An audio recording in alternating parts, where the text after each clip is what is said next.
ప్రభు నామమునకు మహిమ కలుగునుగాక. ప్రభునందు ప్రియమైన వాళ్ళారా, ఎలా ఉన్నారండి? మీ అందరి క్షేమం కొరకు మా అనుదిన ప్రార్థనలో మీ అందరి కుటుంబాల కొరకు మేము ప్రార్థిస్తూ ఉన్నాం. మీరు కూడా మా కోసం, మా పరిచర్ల కోసం మీరు ప్రార్థిస్తున్నారని మేము నమ్ముచున్నాం. ప్రియమైన వాళ్ళారా, చూస్తుండగానే దినములు చాలా వేగవంతంగా గడిచిపోతున్నాయండి. ఎంత వేగవంతం అంటేనా, ఒక దినం మారడానికి ఎక్కువ సమయం పట్టడం లేదండి. త్వరితంగా సమయం గతించిపోతుంది. సమయం గతించిపోయే కొలది మనము ప్రభువుకు ఇంకా అతి సమీపంగా జీవిస్తున్నామని మనం నమ్మాలండి. గతించిన కాలాన్ని తీసుకురాలేము, కానీ సమయాన్ని అయితే సద్వినియోగపరుచుకునే వారంగా ఉండాలి. గాలికి పొట్టు ఎగిరిపోయినట్లు దినాలు వేగవంతంగా గతించిపోతున్నప్పుడు, దేవా, గతించిపోతున్న కాలంతో పాటు మా విశ్వాసం కూడా గతించిపోకూడదు. మేము ఇంకా బలంగా మీలో అంటుకట్టబడి జీవించుటకు సహాయం చేయనైనా అని ప్రార్థించవలసిన వారమై ఉన్నాం. మీరు ప్రార్థిస్తున్నారు, దేవునిలో బలంగా ఉన్నారని మేము నమ్ముచున్నాము. మంచిది ప్రియమైన వాళ్ళారా, అనేకమైన నూతన వాక్యాలు మీకు అందిస్తూ మిమ్మల్ని బలపరచడమే కాకోకుండా నన్ను నేను బలపరుచుకుంటూ ఇంకా దేవుని సన్నిధానంలో బలంగా వాడబడాలని, ఇంకా అనేకమైన నూతన విషయాలు మీకు తెలియచేస్తున్నప్పుడు ఆ విషయాలు కూడా నేను ధ్యానం చేస్తూ నాలో ఏ పాటైనా బలహీనతలు ఉన్నట్లయితే దేవా దయతో ప్రతి బలహీనతలన్నింటినీ తీసివేయండి. ఇంకా బలమైన సాధనంగా మీ సన్నిధానంలో, మీ పరిచయలో వాడబడాలని నేను కూడా ప్రార్థన చేసుకుంటున్నాను. మంచిది ప్రియమైన వాళ్ళారా, ఒక నూతన సందేశంతో మీ ముందుకు వచ్చి ఉన్నాను. తెలిసిన మాటలు అయినప్పటికీ కూడా ఇంకా మన విశ్వాసాన్ని బలపరచడానికి, మన ప్రార్థనా జీవితంలో ఇంకా బలంగా ఉండడానికి, మన ప్రార్థన ద్వారా మన కుటుంబాలను బలంగా కట్టుకోవడానికి, మన బిడ్డల్ని మన ప్రార్థన ద్వారా దేవుని సన్నిధానానికి నడిపించడానికి ఎంతగానో ఉపయోగకరంగా ఉన్నాయండి దేవుని మాటలు. మనమే నిర్లక్ష్య భావంతో ఉండి ప్రార్థించుకోకుండా సమయాన్ని వ్యర్థపరుచుకుంటూ ఉన్నట్లయితేనా మన ప్రవర్తనను చూసి కూడా మన పిల్లలు కూడా చేజారిపోయేవారుగా ఉన్నారు. ఈ దినకాలము దేవాది దేవుడు మనతో మాట్లాడబోతున్న అంశభాగం ఏదనగా, తల్లి ప్రార్థన ద్వారా బిడ్డలకు ఎలాంటి దీవెనలు కలుగుతాయి. తల్లి ప్రార్థన ద్వారా బిడ్డలకు ఎలాంటి దీవెనలు కలుగుతాయి. ఏ ప్రార్థన అంటే దేవునితో మాట్లాడమని మనకు బాగా తెలుసు. ఆ ప్రార్థన చేయడంలో చాలా విధి విధానాలు ఉన్నాయండి. కొన్ని సందర్భాలలో అయితే స్త్రీలమైన మనము కుటుంబ సమస్యలను బట్టి ఎవరికీ చెప్పుకోలేక, ఇంటి వారితో సమాధాన పడలేక, ఉన్న సమస్యలను తొలగించుకోలేక, ఎలా చేస్తే ఈ సమస్యల నుంచి మనకు విడుదల అవుతాయని చెప్పుకోలేక, దేవుని సన్నిధానానికి వచ్చినప్పుడు ప్రార్థన చేయడానికి నోరు విప్పలేమండి. ఏడుపు ఎక్కువగా వస్తుంది, దుఃఖం అధికమవుతుంది. ఏ మాటలు దేవునితో మాట్లాడాలో అర్థం కాదు. మౌనంగా ఏడ్చుకుంటూ ఉంటాం ప్రార్థనలో. ఒక తల్లి కన్నీటి ప్రార్థన ద్వారా, మొరపెట్టడం ద్వారా, ఆ తల్లి యొక్క ప్రార్థన ద్వారా బిడ్డలకు ఏ దీవెనలు కలుగుతాయో మచ్చుకు 4 విషయాలు ఉన్నాయండి. ఆ స్త్రీలు ఏ రీతిగా వారి ప్రార్థించడం ద్వారా తమకు కలిగిన బిడ్డలు ఏ స్థాయిలో నిలబడ్డారు, ఆ ప్రార్థన ద్వారా ఆ బిడ్డలు ఏ స్థితిలో ఉన్నారు, ఆ స్థితిని బట్టి ఆ బిడ్డల ద్వారా ఆ దేశానికైతేనేమి, జనులకైతేనేమి ఏమి సంభవించింది, వారి పాలనలో జనులు ఏ రీతిగా ఆశీర్వదించబడ్డారో ఈ దినకాలం మనం నేర్చుకుందామండి. ఇంకా మనము కూడా చేస్తూనే ఉన్నాం మేము ప్రార్థనలు. మా ప్రార్థన చేసుకుంటున్నా కానీ మా బిడ్డల దగ్గర ఫలింపు కనపరాలేదంటేనా ఈ తల్లులు చేసిన ప్రార్థన మచ్చుకు మనం కూడా కొన్ని చేసినట్లయితేనా మన బిడ్డలలో ఫలింపు కలిగిస్తాడండి దేవుడు. మొదటిగా చూసినట్లయితేనా పరిశుద్ధ గ్రంథం నుండి ఆదికాండము 21వ అధ్యాయము, ఆదికాండము 21వ అధ్యాయము 16 నుంచి 16వ వచనం చదువుదామండి. 21వ అధ్యాయము 16వ వచనము, ఈ పిల్లవాని 15వ వచనం కానుంచి చదువుదాము. ఆ తిత్తిలోని నీళ్లు అయిపోయిన తరువాత ఆమె ఒక పొద్దు క్రింద ఆ చిన్నవాడిని పడవేసి, ఈ పిల్లవాని చావు నేను చూడలేను అనుకొని వింటివేత దూరము వెళ్ళి అతనికి ఎదురుగా కూర్చుండెను. ఆమె ఎదురుగా కూర్చుండి ఎలుగెత్తి ఏడ్చెను. చాలండి, ఎలుగెత్తి ఏడ్చెను. ప్రార్థనలో ఉన్నాయి, అనేక భావాలు ఉన్నాయి, అర్థాలు ఉన్నాయని చెప్పినాను కదండి. ప్రార్థన అంటే మాట్లాడడమే కాదు, కానీ దేవుని సన్నిధానంలో పెట్టే ప్రతి మొర, బాధపడే ప్రతి బాధ అది ప్రార్థన కిందికి వస్తుందండి. ఇక్కడ మనం చూసినట్లయితేనా తెలిసిన వాక్యమే అయినప్పటికీ కూడా దేవుడు ఈ సమయంలో మనతో మాట్లాడుతున్నాడు. ఏమని అంటే హాగరు గురించి ఇక్కడ తెలియజేస్తున్నాడు. ఏమని?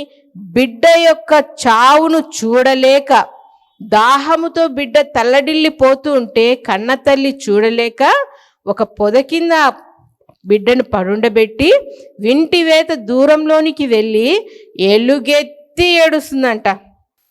ప్రియమైన తల్లులారా, బిడ్డలు నశించిపోతున్నప్పుడు, చేజారిపోతున్నప్పుడు, మాట వినలేని స్థితిలో ఉన్నప్పుడు నువ్వు మౌనంగా ఉన్నావా?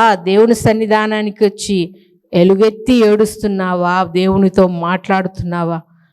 ఈ సమయంలో దేవుడు నీతో నాతో మాట్లాడుతున్నాడు. ఎంతకాలమైంది నువ్వు దేవుని సన్నిధానంలో ఎలుగెత్తి ఏడ్చి ప్రార్థించడం? మానుకున్నావా? మౌనంగా ఉండి వచ్చినాను ప్రార్థనకి, వెళ్తున్నాను ఇంటికి అనే స్థితిలో ఉన్నావేమో. ఈ సమయంలో దేవుడు నీతోనే మాట్లాడుతున్నాడేమో. గమనించు, నీ ప్రార్థనా జీవితం ఎలా ఉందో. ఇక్కడ గమనించినట్లయితేనా హాగరు శారా యొక్క దాసిగా వచ్చింది. దాసిగా వచ్చినప్పుడు శారమ్మకు గర్భఫలం లేదు. దేవుడు వాగ్దానం ఇచ్చినాడు. అబ్రహాము ఆ వాగ్దానం కోసం నిరీక్షిస్తున్నాడు.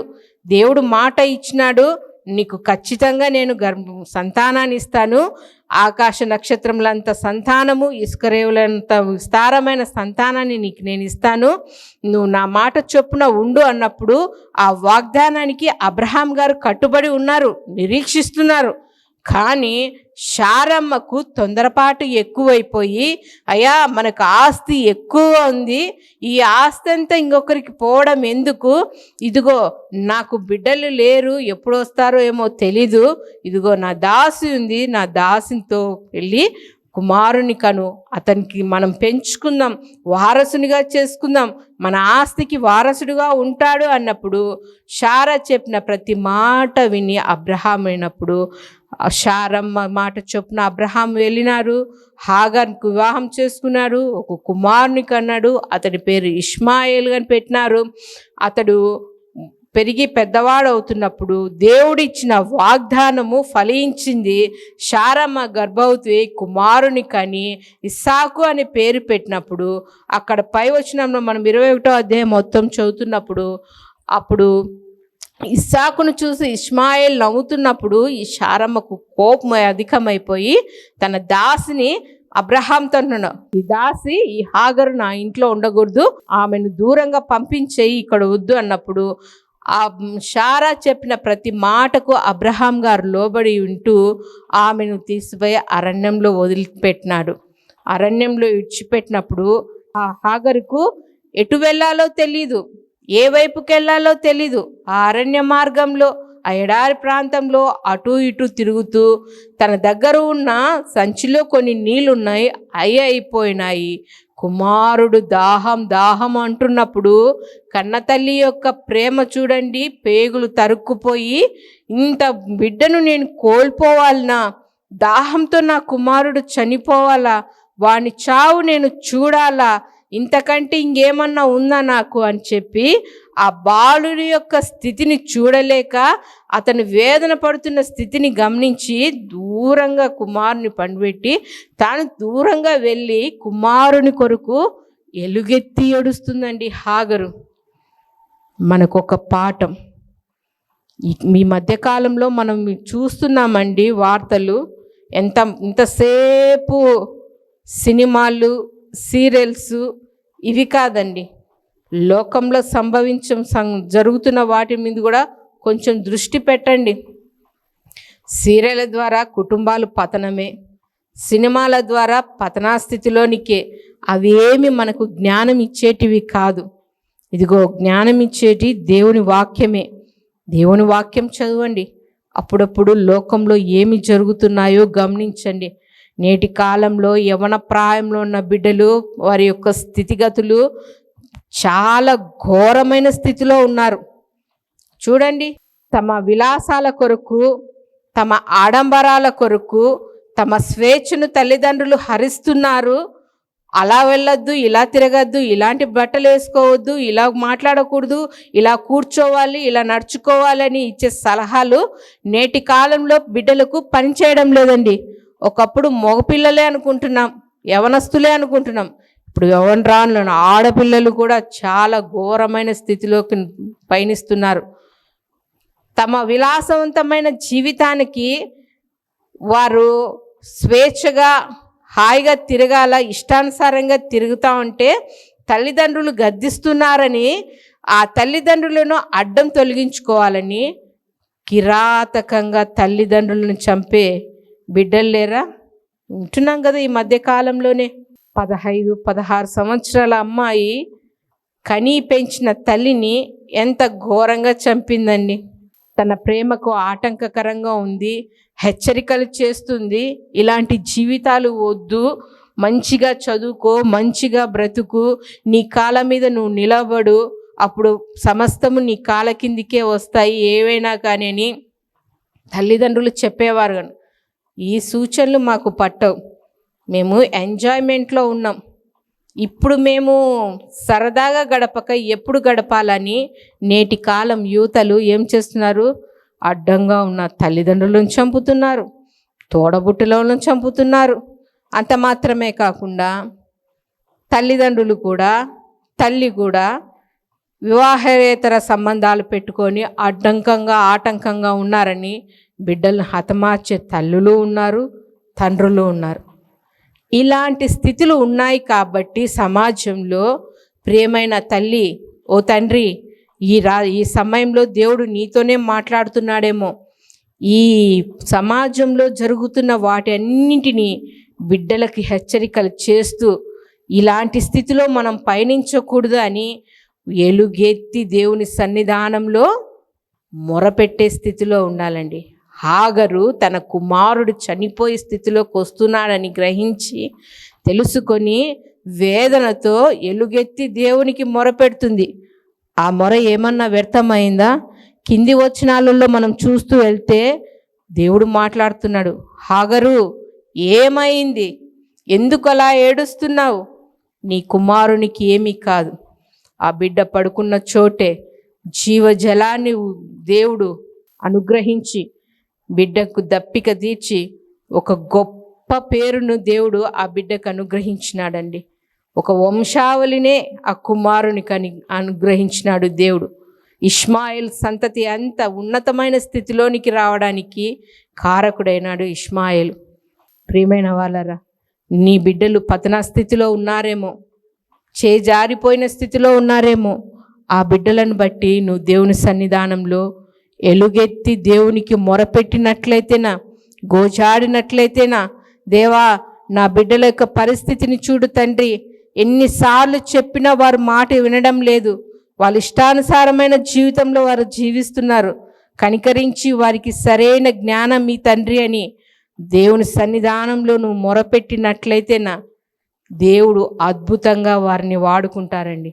ఒకవేళ మొరపెట్టడం నువ్వు తగ్గించినావేమో, దేవుని సన్నిధానంలో ఈ పొద్దు నుంచే మొదలుపెట్టు. దేవుని యొక్క కార్యాలు చూడండి. హాగరు దేవుని సన్నిధానంలో ఏ చోటైనా కానీ ఎలుగెత్తి ఆమె అక్కడ కూర్చొని ఏడ్చినప్పుడు దేవుడు ఆ బిడ్డను బ్రతికించినాడు, గొప్ప జనాంగంగా చేసినాడు.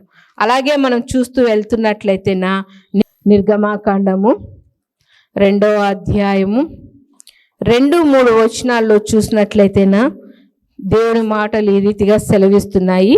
ఆ స్త్రీ గర్భవతి అయి కుమారుని కని వాడు సుందరుడై ఉండుట చూచి 3 నెలలు వానిని దాచెను. తరువాత ఆమె వాని దాచలేక వాని కొరకు ఒక జమ్ము పెట్టె తీసుకొని దానికి జిగట మన్నును కీలును పూసి అందులో ఆ పిల్లవానిని పెట్టి ఏటి ఒడ్డునను జమ్ములో దానిని ఉంచగా. చాలండి. ఇక్కడ గమనించినట్లయితేనా ఒక తల్లి యొక్క వేదన, ఆ వేదనలోనే ప్రార్థన ఉందండి. ఎవరు ఆ తల్లి అంటేనా ఆమె మోషే గారి యొక్క తల్లి యెకోబేదు. ఆమె ఎవరంట? లేవి వంశస్థులో జన్మించిన ఆమె. లేవీయులను వివాహం చేసుకునింది ఒక తల్లి, గర్భవతి అయింది, కుమారుని కనింది. అక్కడున్న రాజ్య ప్రకారము మగపిల్లలు పుడితే వారిని అందరినీ సంహరించాలని ఫరో యొక్క ఆజ్ఞను బట్టి అందరూ కుమారులను చంపేస్తున్నారు. కనిన బిడ్డలందరినీ చంపేస్తున్నప్పుడు ఈ తల్లి కుమారుని కోల్పోలేక, చంపుకోలేక 3 నెలలు ఆ కుమారుణ్ణి దాచిపెట్టిందండి. ఆ దాచిపెట్టడంలో ఎంత వేదన ఉందండి. ఆ కుమారుని యొక్క ఏడుపునైతేనేమి, పుట్టిన బిడ్డలు ఏడ్చుకోకుండా ఉంటారా? కేకలేస్తారు. ఇప్పుడు పుట్టే పిల్లలైతేనా 1.5-2 నెలలకే ఊకట్టడము, అనడము, కేరింతలు వేయడము, అరవడము మొదలు పెడుతున్నారు. కంప్యూటర్ యుగం కాబట్టి ఇప్పుడు అలా ఆ కుమారుడు 3 నెలలు ఆ తల్లి వాని యొక్క అరుపులను దాచింది, ఆ ఏడుపును దాచింది. ఆడు ఏడుస్తున్నప్పుడు ఆ తల్లి ఆ ఏడుపు బయటికి రానికోకుండా తను ఏడుస్తూ దేవునికి మొరపెడుతుంది. దేవా, ఒక మంచి కుమారుని, సుందరమైన కుమారుని నాకు అనుగ్రహించినావు నాయనా. ఆ కుమారుణ్ణి నేను కాపాడుకోవాలి, నా కుమారుణ్ణి నేను చంపుకోలేను, కనికరించి కుమారుని బ్రతికని తండ్రి అని దేవునికి సన్నిధానంలో మొరపెట్టి నీటిలో వదిలేస్తుంది. ఆ కుమారుని నీటిలో వదిలేసినప్పుడు ఆ తల్లి హృదయము ఎంతగా తల్లడిల్లింటుందండి. చిన్న గాయమై మన బిడ్డలు మన దగ్గరికి వస్తే, అయ్యో నా కుమారునికి ఇంత గాయమైందా అని ఎంతగానో మనం బాధపడతాం. నా బిడ్డకు ఇంత దెబ్బ తగిలిందా అని బాధపడతాం. 3 నెలల కుమారుణ్ణి నీటి కాలువలో వదిలిపెట్టినప్పుడు ఆ తల్లి యొక్క వేదన ఎంత గొప్పదండి. దేవా, నా కుమారుని నీటి గుండా వెళ్ళిపోతున్నాడు, నా కుమారుని భద్రపరచునైనా కాపాడు తండ్రి అని తన హృదయంలో ఎంతగానో మొరపెట్టిందండి. ఆ మొరకు ప్రతిఫలంగా దేవుడు ఆ కుమారుని కాపాడి నీటిలో నుంచి తీయబడ్డాడు. కాబట్టి మోషే అని పేరు పెట్టి దేవుడు ఆ మోషేని ఎన్నుకొని 6 లక్షల కాలు బలానికి నాయకుడిగా ముందు నడిపిస్తూ, చూడండి ఏ నీటి గుండా మోషే వెళ్తున్నాడో ఆ నీటి ప్రవాహాన్ని, భయంకరమైన ఎర్ర సముద్రాన్ని 2 పాయలుగా చేసి ఆరిన నేలపైన తన జనాంగాన్ని నడిపించినాడు కదండి. తన తల్లి యొక్క ప్రార్థన, ఈ బిడ్డను నువ్వు కాపాడు తండ్రి, ఈ బిడ్డ నశించిపోకూడదు దేవా, ఈ కుమారుడును ఇచ్చినదే నీకు ప్రయోజనకరంగా ఉండాలి, ఆశీర్వాదకరంగా ఉండాలి, అందరికీ మాదిరిగా ఉండాలి. ఈ కుమారుణ్ణి దయచేసినావు నువ్వు తండ్రి, ఈ కుమారుని కాపాడని ఆ తల్లి తన హృదయంలో ఏ రీతిగా మొరపెట్టుకునిందో ఆ ప్రార్థనకు ప్రతిఫలంగా గొప్ప నాయకుడైనాడు. మోషే తన ఇల్లంతటిలో నమ్మకమైన వాడు అని దేవుడే బిరుదిచ్చేంత గొప్ప స్థితిలో మోషే వచ్చినాడండి. ప్రార్థనలు ఎప్పుడు వ్యర్థంగా వెళ్ళవండి. 3వదిగా చూసినట్లయితేనా తిమోతికి రాసిన 2వ పత్రిక 1వ అధ్యాయము 3వ వచనంలో ఉన్న దేవుని మాటలను చదువుదామండి. 3-5 కలిసి ఉన్నాయి కాబట్టి చదువుదాము. నా ప్రార్థనల యందు ఎడతెగక నిన్ను జ్ఞాపకం చేసుకొనుచు నీ కన్నీళ్లను తలుచుకొని నాకు సంపూర్ణ ఆనందము కలుగుటకై నిన్ను చూడవలనని రేయింబగళ్ళు అపేక్షించుచు నీ యందున్న నిష్కపటమైన విశ్వాసమును జ్ఞాపకము చేసుకొని నా పితరాచార ప్రకారము నిర్మలమైన మనసాక్షితో నేను నిన్ను చూచున్న దేవుని ఎడల కృతజ్ఞుడనై ఉన్నాను. ఆ విశ్వాసము మొదట నీ అవ్వ అయిన లోయలోను నీ తల్లి అయిన యునేకేలోను వసించెను. అది నీ యందు సహవసించుచున్నదని నేను రూఢిగా నమ్ముచున్నాను. ఇక్కడ పౌలు గారు, అపోస్తలుడైన పౌలు గారు తిమోతి గురించి ఈ రీతిగా తెలియచేస్తున్నాడు.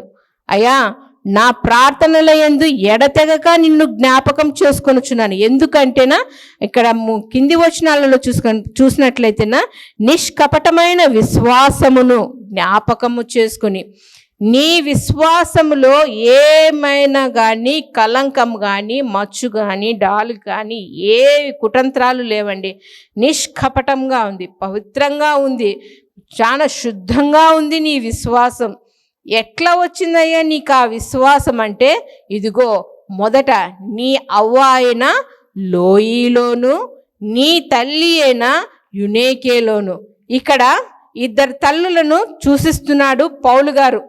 తిమోతి గారు అంత విశ్వాసంగా ఉండడానికి గల కారణం ఏమంటేనా, ఈ యునేకే తల్లి, ఆమె తల్లి అయిన లోయి, ఆమె దేవుని ఎడల మంచి విశ్వాసం కలిగి భక్తిపరురాలే ఉండి ఎడతెగక ప్రార్థన చేస్తూ ఉన్న విధానాన్ని తన కుమార్తె అయిన యునేకే గ్రహించి, ఆమె కూడా తన తల్లి యొక్క అడుగుజాడలో నడుస్తూ విశ్వాసంలో ముందుకు సాగుతున్నప్పుడు, ఆమె గర్భవాసము పుట్టిన తిమోతి కూడా వారి యొక్క విశ్వాసాన్ని ఈ కుమారుడు కూడా పుచ్చుకున్నాడు.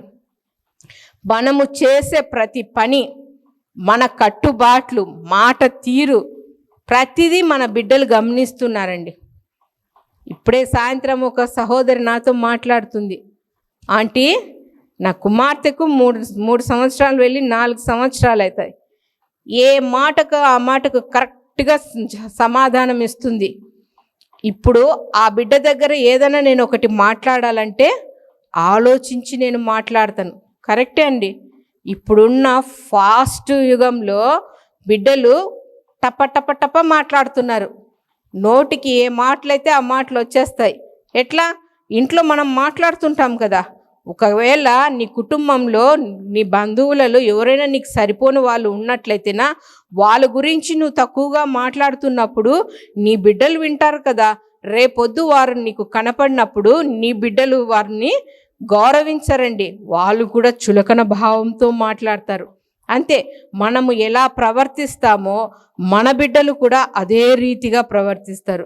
బాగా చిన్న ఉదాహరణ ఏదంటేనా, మనము నర్సరీలో బిడ్డల్ని స్కూల్కి పంపుతాం. నర్సరీలో 3.5-4 సంవత్సరాలప్పుడు వాళ్ళు స్కూల్కి వెళ్ళినప్పుడు 1 వారం వెళ్తారండి. 1 వారం వెళ్ళేలోగా మరుసటి రోజు నుంచి వాళ్ళ టీచరు ఏ రీతిగా నిలబడుతుంది, ఏ రీతిగా బ్లాక్ బోర్డు పైన స్టిక్ పెట్టి ఏబిసిడీలు ఎలా చెప్పుతుంది, ఆమె ఎలా నడుస్తుంది, బిడ్డల్ని స్టూడెంట్స్లను ఎట్లా గద్దిస్తుందో, ఒక చిన్న పైట వేసుకొని ఒక కుర్చీ వేసుకొని అదే రీతిగా ప్రవర్తిస్తారండి బిడ్డలు.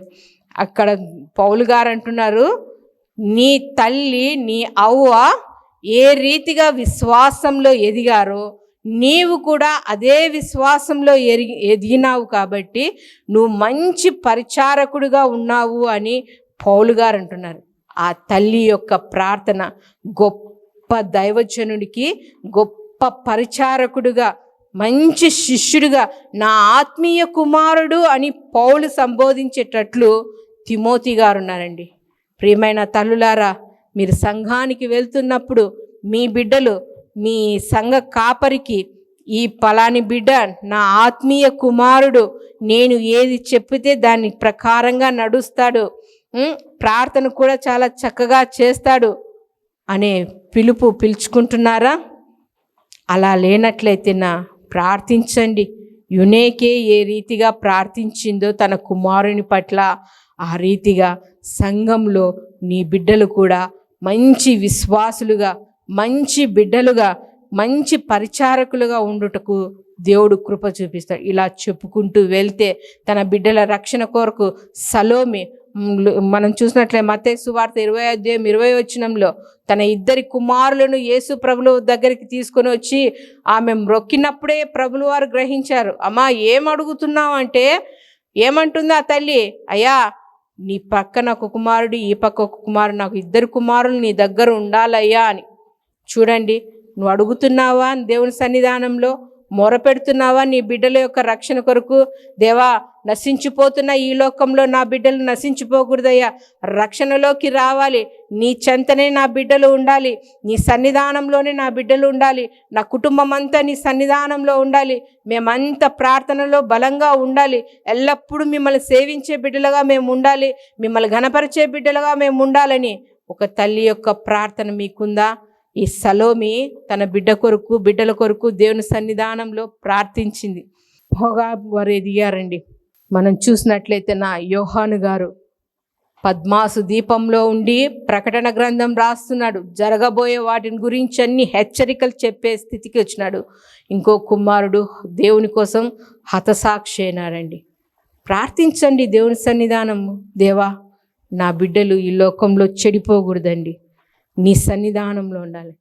దేవుని సన్నిధానంలో కన్నీరు కార్చండి, మొరపెట్టండి. మొరపెట్టిన ప్రతి మొరను దేవుడు ఆలకించి శ్రేష్టమైన ఈవులతో మీ కుటుంబాలను దేవుడు నిండార్లుగా ఆశీర్వదించేవాడుగా ఉన్నాడు. ప్రార్థన చేసుకుందామా? మహాపరిశుద్ధుడైన మా ప్రియ పరలోకపు తండ్రి, మీ ఘనమైన నామానికి స్తోత్రాలనైనా. దేవా, తల్లులు ప్రార్థించడం ద్వారా కుమారులకు ఎంత మేలులు, బిడ్డలకు ఎంత మేలులు కలుగుతాయో ఈ సమయంలో మీరు మాతో మాట్లాడినారు నాయనా. అవును తల్లి, అవును తండ్రి.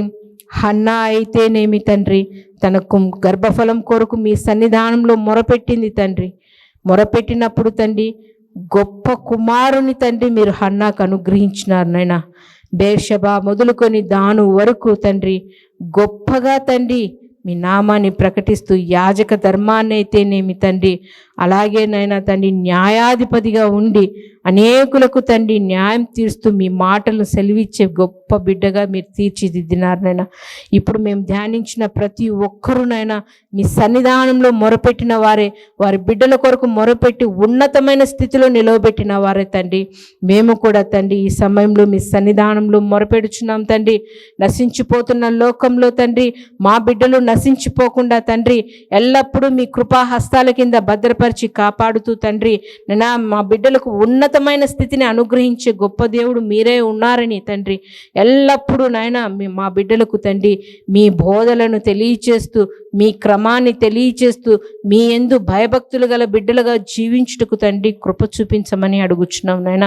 వినిన మాటలు ఏ ఒక్కరు విని విడిచిపెట్టక వారి హృదయంలో పదిలపరుచుకొని మీ వాక్యానుసారంగా జీవించే మనసును ప్రతి బిడ్డలకు అనుగ్రహించండి నాయన. రక్షణ భాగ్యం లేని వారికి తండ్రి రక్షణ వస్త్రాన్ని అనుగ్రహించండి నాయన. నలిగిన వారిని తండ్రి మీరు లేవనెత్తండి నాయన. ప్రతి ఒక్కరిని మీ కృపాహస్తాలకు అప్పగించుకుంటూ మీ మెండైన మేలులతో ఆశీర్వాదాలతో తండ్రి మీ బిడ్డల యొక్క కుటుంబాలను నిండాలుగా దీవించమని అడుగుతూ నజరేయుడైన యేసుక్రీస్తు నామంలో ప్రార్థించి వేడుకొనుచున్నాము తండ్రి. ఆమేన్. మా చిరునామా దైవజనులు బ్రదర్ ఓ రూబేన్ గారు, క్రీస్తు ప్రార్థనా మందిరం, డోర్ నెంబర్ 1-10-386, నగరిగుట్ట, పులివెందుల, కడప జిల్లా. మీ ప్రార్థనా అవసరాల కొరకై సెల్ నంబర్ 9989067409.